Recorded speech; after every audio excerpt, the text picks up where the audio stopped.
Hi, I'm Coach Corey Wayne, and this is my video coaching newsletter. And the topic of today's newsletter is going to be no longer a sad case.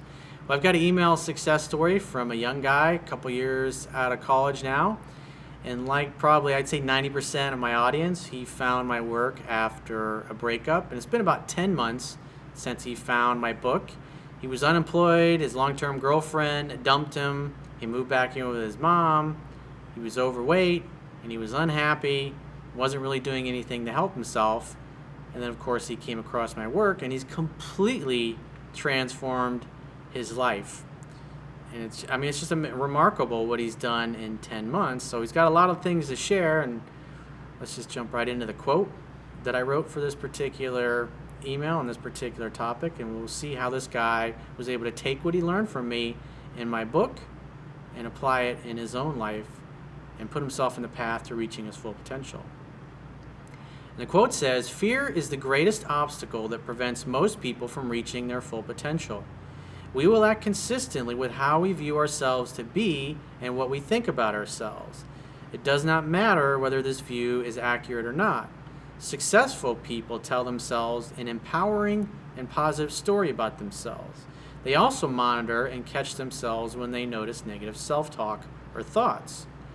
We become what we think about and what we act upon. Everyone has personal doubts about themselves, but successful people take action even when success seems hopeless or impossible. Change the story that you tell yourself and you will change your life." And obviously the most important part is you got to take action. So let's jump right into his email. He says, "Dear Coach, when I first found your work, I had just been dumped by my long-term girlfriend and had moved back with my mom." He says mom, he's from the UK obviously, "fresh out of university and unemployed. I was in a state of desperation to try and get my ex back. I wasn't sleeping, I wasn't eating, I had no pride, and I had no motivation to look for work. I mean, who would employ a sad case like that anyway?" Well, again, people will act consistently with how they view themselves to be. And if you're not very happy with yourself and you're not very happy with your life, that's what you need to focus on first before you think about getting into a relationship or even dating, is to get your life to the point where you're happy and you feel like you're making progress towards your ultimate vision and mission for yourself, for your life's work. Obviously, it may take you 10 or 20 years to get to where you want to be, but at least if you're on the path and you know what you want, you know why you want it, and you're headed in that direction, and you're willing to take the action to get there and to fill in your knowledge gap and acquire the skills that you don't have, or maybe develop the skills that you do have to being even better by practicing them, because anything that you practice, you will get better at. Then it's just simply a matter of time before success happens. I want to thank you, Coach, because I'm proud to say that 10 months after finding your work, I'm no longer that sad case. I've read your book 12 times. Look at that, another guy that has a great success story that's read the book 12 times. That's somebody that's a serious student. That's somebody that has decided, never again, I've had enough of this bullshit. I've hit rock bottom, and I'm going to do whatever it takes to change my life. Guys that have great success stories, that do well, they know the fundamentals. Guys that struggle and have things that start out great, and then they go sideways, they only read the book a couple of times. And then they start getting late and they think, I got this shit. So I've read your book 12 times, I've watched countless videos, and I started applying your teachings wherever or whenever I can. I lost a ton of fat and I put on muscle. I changed my appearance and my posture, which has led to me going on many successful dates. I found myself a really well-paying job in a great company and even fulfilled my childhood dream of writing a book and publishing it. That's fucking awesome. A childhood dream, that tells me you had a passion for it. And therefore, by doing the work, you were willing to do the work because it was fun. It was something you always dreamed of doing. That's the beauty of working at something you love and you have a passion for. Because if you're not totally committed, if you're not absolutely in love with whatever it is that you're doing, you're never going to work hard enough to become really fucking great at it, where you just completely separate yourself from the competition.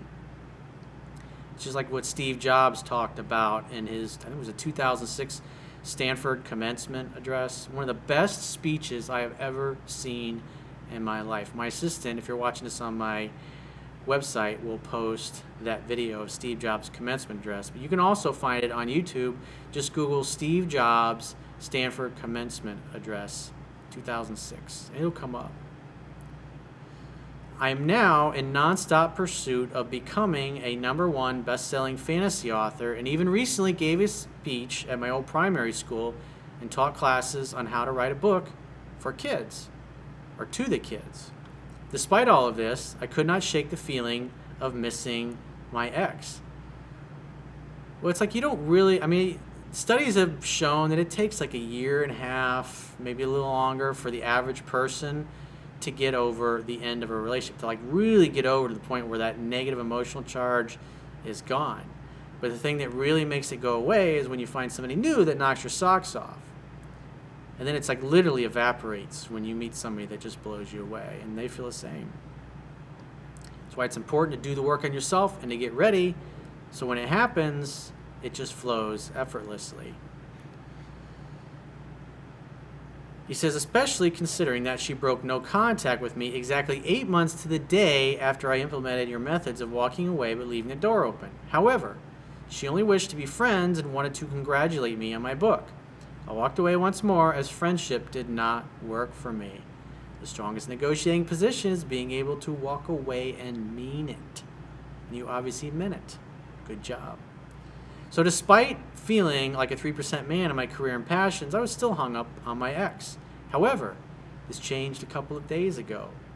10 months on from reading your book and doing the exercise of writing down all the qualities of my ideal woman, I met her. She was perfect. She fit the bill right down to every last detail. I took her for a date, and we went back to her place, and the rest is history. Sounds like some indoor Olympics might have been happening. We stayed up all night, and it felt as if we had known each other for years. I found a girl who knocked my socks off, and I no longer care 1 ounce about my ex. Just like that. You meet one new person, and whew, whether you stay with this girl or not, she helped you get over your ex. I'd say that's the universe talking to you.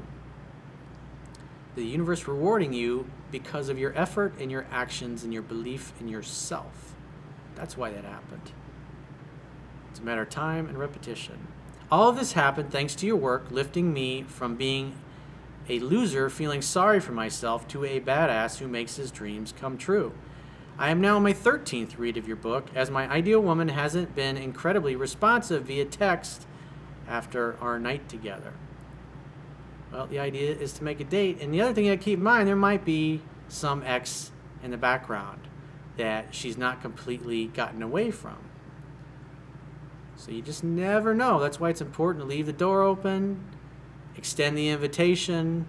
And if the invitation is not accepted with enthusiasm or it's turned down, then it's best to just say, hey, give me a call if you change your mind. Give me a call when your schedule opens up. I'd love to see you. I had a great time the other night. I really felt a connection with you. And leave it at that. If she feels the same way, or the ex screws himself by over pursuing and chases her out of his life, he'll chase her right back into your arms. So I'm back to the playbook to see exactly where I went wrong, and hopefully I can figure it out and arrange a second date. But if not, who cares? I'll find someone better, ain't that right? You bet your fucking ass, dude. I put down a lot of my history that I had learning this stuff in the book. And it's like once you get over that, once you have somebody that knocks your socks off and that relationship runs through its course, if you'd always, like I did, believe that you were deep down, believe that I couldn't have somebody like that, and then you date somebody like that 2, 3, 4 years, whatever it is, deep down you'll find somebody else. It's just a matter of time. And as life continues to roll by and you have more and more of those kinds of relationships and experiences, it's always difficult ending a relationship, but deep down you don't feel a sense of scarcity or worry like, I'm out of chances, I'm not going to meet anybody else. Got to create a space for the right person to come into your life. Thank you for everything, Corey. You have changed my life. And here is a link to my book's listing on Amazon so you can see something that you helped to make happen. Well, what I'll do is on the article on my website, I'll leave a link to that book. And here's my website if you would like to follow my journey.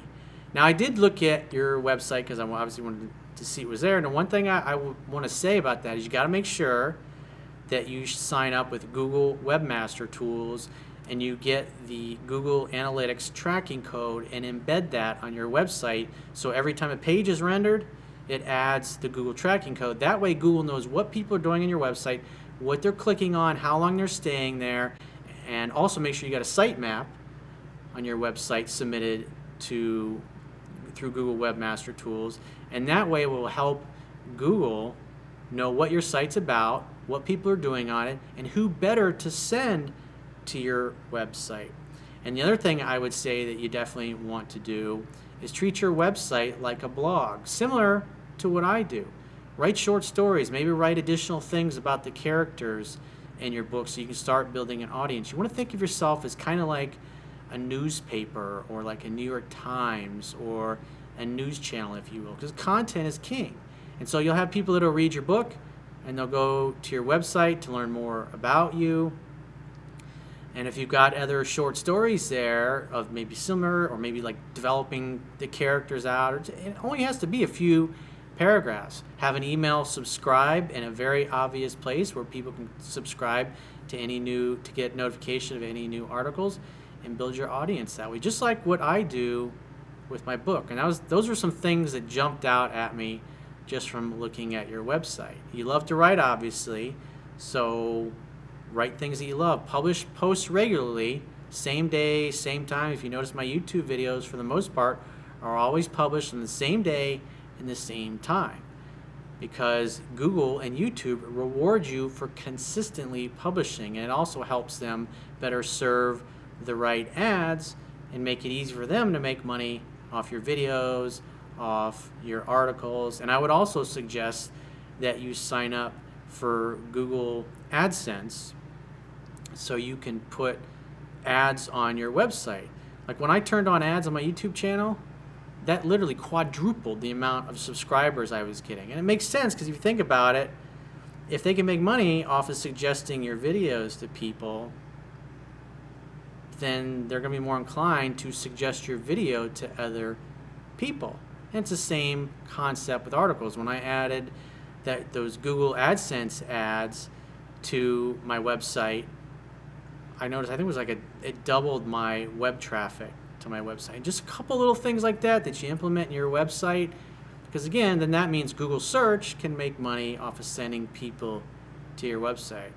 Look at my website and see how it's laid out, kind of like a newspaper, a digital newspaper, if you will. And start blogging, blog regularly, blog the same days, the same times, and produce the same amount of content week in and week out. You have to be consistent, because if you're all over the ice and you publish at random times, it'll take you a hell of a lot longer to grow an audience that way. So I figured I'd throw those little nuggets in there, and I'll include a link to your book so people can go check it out. Maybe any of my viewers that have kids would love to read it. And the name, let's see, is the name of the book? Does he have the name of the book? Let's see here. He continues on, I owe you a wheatgrass juice and an alkaline salad. Thanks, Coach, for being the role model that I have lacked my entire life. Now, he didn't include the title of his book in here, but I'll put it underneath the video so you can go find it, and I'll also have a link to it on my website. So those of you maybe go support the guy's work. If you got kids, check it out. It's pretty great. And if you'd like to get my help personally, the quickest way is to go to my website, click the products tab at the top of your screen, and follow the instructions for booking whichever option works for you. And I will talk to you soon.